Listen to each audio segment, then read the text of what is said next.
উদ্যাক ইভেণ্টে তেওঁলোকে কি কৰিছে প্ৰথমবাৰ আমাৰ অসমত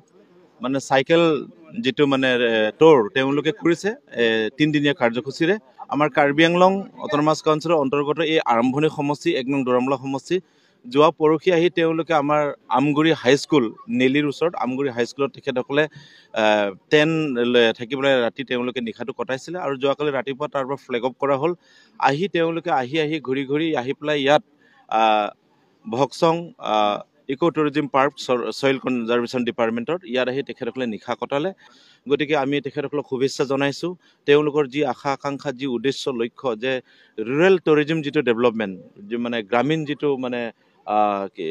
টুৰিজিমটো ডেভেলপ কৰিবলৈ কাৰণে আৰু ছ'চিয়েল এৱাৰনেছ আনিবলৈ কাৰণে এণ্টি ড্ৰাগছৰ পৰা আৰম্ভ কৰি স্বচ্ছ ভাৰতৰ পৰা আৰম্ভ কৰি হেল্থ কনচিয়াছনেছ বহুত কথা তেওঁলোকে মেছেজ লৈ গৈছে বাৰ্তা লৈ আহিছে আৰু এইখিনি তেওঁলোকে হাতত প্ৰচেষ্টা লৈ আমাৰ এই পশ্চিম কাৰ্বি আংলং জিলা আৰু ডিমা হাছাও জিলাখনক অন্তৰ্ভুক্ত কৰাৰ কাৰণে তেখেতসকলক উদ্যোক্তাসকলক আমি সঁচাকৈ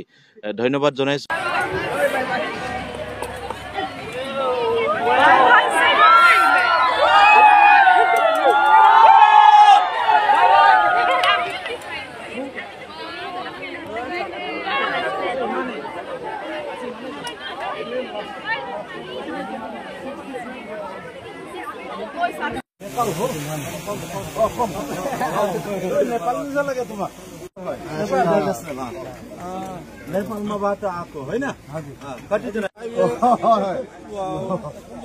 কুমাৰ কমল মেডিটেশ্যন তেওঁৰ পৰাই পোৱা যাব এটা চাব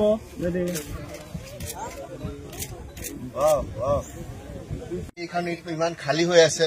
একবাৰ কমপ্লিট হোৱাৰ পিছত ইয়াত ভিৰ লাগিব দেখিলে তোমালোকৰ ল'ৰা ছোৱালীক তোমালোকৰ অধ্যক্ষ মহোদয়কো মই ইয়াতে লগ পাইছো আজি PN শ্ৰী স্কুল বুলি মই গম পাইছো চবত